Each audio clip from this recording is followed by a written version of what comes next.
बोलने का मौका दिया।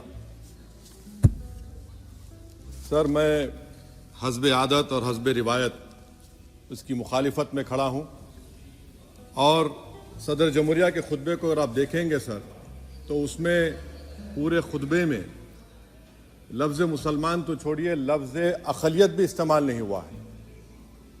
और मैं बड़ी जिम्मेदारी के साथ आपके सामने अर्ज़ कर रहा हूँ कि भारत में 14% मुसलमान जो आबादी के लिहाज से 17 करोड़ आते हैं, वो आज पिछले 10 साल में नरेंद्र मोदी की सरकार में अपने आप को एक गैर यकीनी कैफियत में पाते हैं, अपने सोचते हैं कि हमारी शनाख्त को ख़तरा है, हमारे वजूद को ख़तरा है। और मैं बड़ी जिम्मेदारी के साथ कह रहा हूँ कि जज्बात में लाए बगैर कह रहा हूँ कि आज 17 करोड़ मुसलमान अपने आप को ऐसा समझते हैं कि जिस ज़माने में हिटलर के ज़माने में यहूदी अपने आप को समझते थे। और उसकी मैं बताता हूँ क्यों समझते हैं, बताता हूँ आपको चंद मिनट में। सर, मिसाल के तौर पर आप देखिए खुतबे सदारत के हिस्से तहरीर का 32वां पैराग्राफ 32 पैराग्राफ में ड्रॉप आउट रेट का जिक्र हुआ, स्कूलों में इंदराज यानी एनरोलमेंट का जिक्र हुआ, एससीज का नाम लिया गया, एसटीज का नाम लिया गया, ओबीसीज का नाम लिया गया, लफ्ज़ अक़लियत का नाम नहीं लिया गया, मुसलमान तो छोड़िए। और सबसे ज़्यादा ड्रॉप आउट इस मुल्क में अगर स्कूलों में है तो मुसलमानों में है। सबसे कम एनरोलमेंट अगर है तो मुसलमानों में हायर एजुकेशन में। गवर्नमेंट का डेटा है सर कि मुसलमानों का जो स्टूडेंट ड्रॉप आउट है वो 14.42 से क्लास 1 से शुरू होता और वो क्लास 6 और 8 को पहुंचे अब तक वो 10.76 को पहुंचता है। ये गवर्नमेंट का डेटा है, यानी क्लास 1 से क्लास 6 से 8 तक ये हाल है। आपने क्या किया सर इस बजट में? प्री मैट्रिक स्कॉलरशिप को सिर्फ 9th क्लास तक महदूद कर दिया और इसमें आपने पैसे कम कर दिए प्री मैट्रिक स्कॉलरशिप में। और सर 2022-23 का बजट आप देखिए, 5026 करोड़ रुपए दिए गए थे, जिसमें से सिर्फ 663 करोड़ इस्तेमाल हुए। अब आप आ जाइए सर, AISHE का डेटा है कि हायर एजुकेशन में मुसलमानों का 8.5 ड्रॉप आउट रेट हुआ है। 2020-21 में गवर्नमेंट का डेटा बता रहा है कि 1,80,000 मुसलमान हायर एजुकेशन में नहीं है। प्री मैट्रिक स्कॉलरशिप को आपने 423 करोड़ था, उसको आपने इस साल 326 कर दिया। मौन आज़ाद फेलोशिप को 45 करोड़ कर दिया। MCM जो 44 करोड़ था 33 करोड़ कर दिया। बताइए, जो सबसे ज्यादा जिसका कम्युनिटी का ड्रॉप आउट रेट है और जो हायर एजुकेशन नहीं, उससे आप ये बर्ताव करते हैं। सर, दूसरी बात यह है कि हम ये देख रहे हैं कि 10 साल में इस सरकार में कोई हद नहीं छोड़ी है गलत हुक्मरानी की, नफरतों को भड़काने की, कोई हद नहीं छोड़ी गलत फहमियों को फैलाने की, और कोई हद नहीं छोड़ी इस मुल्क के अवाम नास को तर्क करने की। इस 10 साल में हमने क्या देखा सर? जमहूरियत हमारे वतन अजीज की को बचाना बहुत जरूरी है, ये गरीबों के लिए और कमजोरों की एक बहुत बड़ी ताकत है। मगर 10 साल में 9.5 साल में क्या हुआ? सिर्फ एक शख्स को मजबूत कर दिया गया, एक मजहब को मजबूत कर दिया गया, एक आइडियोलॉजी, एक नजरिए को मजबूत कर दिया गया, एक शनाख्त को सब शनाख्त के आगे दूसरी शनाख्तों को मिटाने की कोशिश की गई, एक जबान को मजबूत कर दिया गया। तो हमारी जमहूरियत तो खोखली हो चुकी है। और सर, कोई भी हुकूमत और पार्टी सिर्फ जबर और इस्तेसाल पर कायम नहीं रह सकती है सर। दूसरा पॉइंट सर जो मैं आपके सामने अर्ज करना चाह रहा हूं, CAA के कानून के ताल्लुक से मरकजी एक वजीर ने अखबार में बयान दिया कि हम 8 दिन में करने वाले हैं। आप 8 दिन में करेंगे, 8 दिन में एहतजाज शुरू होगा मुल्क के कोने कोने में। आप CAA को मजहब से खत्म कर दीजिए, मजहब से जोड़ेंगे तो आपका इरादा बुरा है। आप भारत की अक़लियतों को, भारत के मुसलमानों को, दलितों को आप परेशान करने का आपका इरादा है। सर, दूसरी बात यह है कि CAA के खिलाफ क्यों हम हैं? क्योंकि सीमांचल के मुसलमान को आप बांग्लादेशी कहते हैं। कोई मिनिस्टर मुझे कहता है कि घुसपैठी है, रोहिंग्या है। तो CAA को मजहब से जोड़ना गलत था, उसको निकालिए।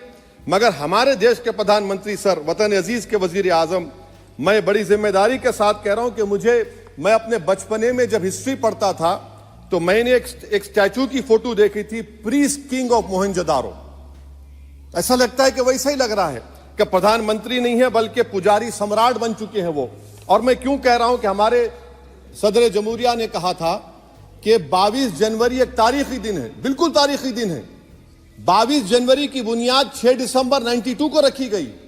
22 जनवरी की बुनियाद 86 में ताले खोलकर रखी गई। 22 जनवरी की बुनियाद जीबी पंत ने रखी थी, इसीलिए तारीखी दिन है। और तारीखी दिन इसलिए भी है कि सर इसी ऐवान में 16 दिसंबर 1992 को हमने एक रेजोल्यूशन पास किया था। आप बताइए कि आज इस मुल्क में चाहे कोई सेकुलर पार्टी का हो या जो भी हो, वाले सब सेकुलर है, बुरा मैं हूं, किसी में हिम्मत नहीं है कि 6 दिसंबर की बात की जाए। और वो तारीखी दिन इसलिए भी है सर, इंसाफ करने वालों में एक एनसीएलटी के चेयरमैन, एक गवर्नर और एक नामजद शुदा रुकने पार्लियामेंट बैठे हुए थे। अब आप बताइए मेरे पास बचा क्या है? बचा यह है कि आर्टिकल 32 बचा है जिसको बाबा साहब अम्बेडकर ने दिया। आज मुल्क के 17 करोड़ मुसलमान भारत के वजीर आजम पर एतमाद भरोसा नहीं करते, बिल्कुल नहीं करते, बता रहा हूं, खुल के कह रहा हूं। अगर आप आर्टिकल 32 का ड्यू प्रोसेस ही खत्म कर देंगे तो फिर मेरे पास क्या बचेगा सर? क्या बचेगा? मैं तो यहां खड़े होकर वो सुप्रीम कोर्ट के मायानाज बेबाक वकील दुष्यंत दवे की तरह तो नहीं कह सकता। मुझे आज भी रूल ऑफ लॉ में भरोसा है, मुझे आज भी कानून पर, संविधान पर भरोसा है, मगर ड्यू प्रोसेस तो फॉलो होना चाहिए। ड्यू प्रोसेस फॉलो नहीं हो रहा। एक तारीखी दिन 22 जनवरी था, एक तारीखी दिन 31 जनवरी था। सर रात के अंधेरे में अपील किए बगैर आप आरे लेकर रास्ता खोल देते हैं। क्या पैगाम दे रहे हैं सर? 600 साल की मेहरौली की मस्जिद को बगैर को नोटिस दिए आपने डिमोलिश कर दिया। मैं जिम्मेदारी के साथ कह रहा हूं कि भारत के प्रधानमंत्री और उनकी सरकार भारत के मुसलमानों से उनकी शनाख्त को छीनना चाहते हैं। ख्वाजा अजमेरी के आस्थाने पर चादर बिछाइए, मगर आप जो चादर मुझसे छीनना चाह रहे हैं मेरी मस्जिद है। आप हर मस्जिद को छीनना चाहते हैं। आप बताइए 17 करोड़ मुसलमानों को क्या पैगाम दे रहे हैं आप कि आप हर मस्जिद को छीन लेंगे मुझसे? फिर मेरा वजूद किस माने रखता है? मेरा शनाख्त क्या माने रखता है? रूल ऑफ लॉ क्या माने? अच्छा, 1991 के प्लेसेस ऑफ वर्शिप एक्ट पर क्यों नहीं बोलते आप लोग? आप उस पर कायम है नहीं है। आप 500 साल की बात करते। मैं आपसे कहता हूं भाई 500 साल पे मत जाइए, बौद्ध पे जाइए, जैनिज्म पे जाइए, शैविज्म पे जाइए, कहां रुकेंगे?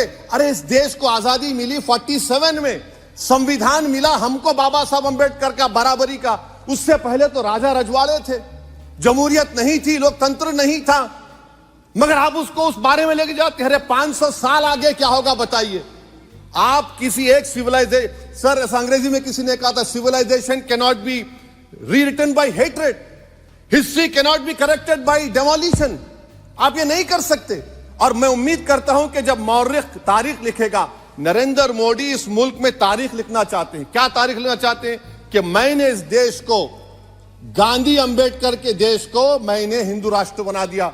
मैं उम्मीद करता हूं कि हमारे भारत के हमारे हिंदू भाई देश के प्रधानमंत्री की सोच को नाकाम करेंगे। उन पर है, अब देखते हैं क्या होता है। सर नेबरहुड फर्स्ट की पॉलिसी है। नेबरहुड फर्स्ट क्या हो रहा है सर? हम सोशल मीडिया के जरिए फॉरेन पॉलिसी चला रहे हैं। मालदीव छोटा मुल्क, वो हमको आंख दिखा रहा है, चीन की गोद में बैठ गया। हमारे लद्दाख में हमारे जो लोग जानवर को लेकर घास चराए जाते, वहां पर चीन की आर्मी आके रोक रही। बताइए, बांग्लादेश चीन की गोद में बैठा हुआ है। आप गैलेंट्री अवार्ड दे रहे हैं, क्यों दे रहे हैं? कि चीन बैठा हुआ है। तो आपका बफर जोन गया कहां भाई साहब? आपका बफर जोन तो कहां गया नहीं मालूम, गायब हो गया बफर जोन। और दूसरी बात सर, आप ये भी देख लीजिए कि यहां पर मैं आपको इंपॉर्टेंट पॉइंट ये बताना चाह रहा हूं सर। ये हम बोलते हैं India middle east economic corridor, कितना पैसा है बताइए? वो नहीं बताया जाता। अच्छा सर, सबसे तकलीफ दे बात मेरे लिए है कि भारत ने यूनेस्को का इलेक्शन पाकिस्तान से हार गया। हम पाकिस्तान से हार गए, ये आपकी फॉरेन पॉलिसी है। यूनेस्को के इलेक्शन हम पाकिस्तान से हार गए। अच्छा, मामला इजराइल का, फलस्तीन का, गाजा का आया। अक्टूबर में 10,000 लोग मर गए, हमने यूएन में सीज फायर की तायीद नहीं की। दिसंबर आया, 20,000 मर गए, तो हमने तायीद कर दी। क्यों तायीद की? क्योंकि ग्लोबल साउथ को हमको फॉलो करना पड़ रहा है। भारत ग्लोबल साउथ को फॉलो कर रहा है। मेरे लिए तकलीफ दे बात है। यह आपकी नाकामी का बहुत बड़ा सबूत है इसीलिए हम बता रहे हैं कि यह सरकार की बहुत से नाकाम। सर अलीगढ़ मुस्लिम यूनिवर्सिटी, आखिरी पॉइंट, अलीगढ़ मुस्लिम यूनिवर्सिटी, सर आप उत्तर प्रदेश से आते हैं, सर 81 में एक्ट पास हुआ, हमारा लॉ ऑफिसर कोर्ट में कहता है कि मैं पार्लियामेंट के एक्ट को नहीं मानता।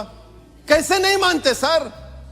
क्या नरेंद्र मोदी ने पार्लियामेंट को नॉमिनेट किया या पार्लियामेंट ने नरेंद्र मोदी को प्रधानमंत्री बनाया? बताइए। 81 के एक्ट को नहीं मानते सर। 2 ही तो सेंट्रल यूनिवर्सिटी है मुसलमानों के, 1,80,000 आप ही के सरकार के दौर में मुसलमान हायर एजुकेशन निकल गए। आप अलीगढ़ मुस्लिम से छीनना चाह रहे हैं। Theory of separation of powers में एग्जीक्यूटिव हमको डिक्टेट करेगा। मेरी आवाज तो पार्लियामेंट है, अब मेरी आवाज के खिलाफ एग्जीक्यूटिव सुप्रीम कोर्ट में बोलता है। अलीगढ़ मुस्लिम यूनिवर्सिटी से इतनी नफरत क्यों है आपको? वहां पर तो हिंदू भाई भी पढ़ते हैं। सर ये अलीगढ़ मुस्लिम यूनिवर्सिटी का मामला है सर। तो मैं आपसे इस बात पर, इस शेर पर अपनी बात को खत्म कर रहा हूं सर। आप भी उर्दू दां हैं जी। मसीहाओं को जब भी आवाज दी है, अहमद फराज का शेर है जी जी। मसीहाओं को जब भी आवाज दी है, पलट कर आ गए हर बार कातिल। मसीहाओं को जब भी आवाज दी है, पलट कर आ गए हर बार कातिल। वहां क्या दाद खाही क्या गवाही, वहां क्या दाद खाही क्या गवाही, जहां हो मुंसिफों के यार कातिल। सर मैं फिर से हुकूमत से मुतालबा करता हूं कि अल्पसंख्यक समाज के बजट के स्कॉलरशिप को आप डिमांड ड्रिवन करिए। भारत के प्रधानमंत्री प्रधान सेवक रहिए। आप कोई प्रीस किंग मत बन जाइए। आप जीतेंगे, कौन जीतेंगे देश तय करेगा। मगर याद रखिए 17 करोड़ मुसलमान आज गम और गुस्से में हैं और इस बात को महसूस कर रहे हैं, इस बात को महसूस कर रहे हैं कि प्रधानमंत्री को हम नोट नहीं दिए मगर हमारा प्रधानमंत्री है। आखिर ये प्रधानमंत्री 17 करोड़ मुसलमानों की उनकी शनाख्त को कैसे मिटा रहे हैं, कैसे उनको आप मार्जिनलाइज कर रहे हैं। इसीलिए सर मैं उम्मीद करता हूं कि हमारे सेक्युलरिज्म जो है वो, मैं पॉलिटिकल सेक्युलरिज्म कभी नहीं माना, जो सेक्युलरिज्म संविधान में लिखा गया उसकी हिफाजत करेंगे। मुल्क अहम है, वरना याद रखिए आप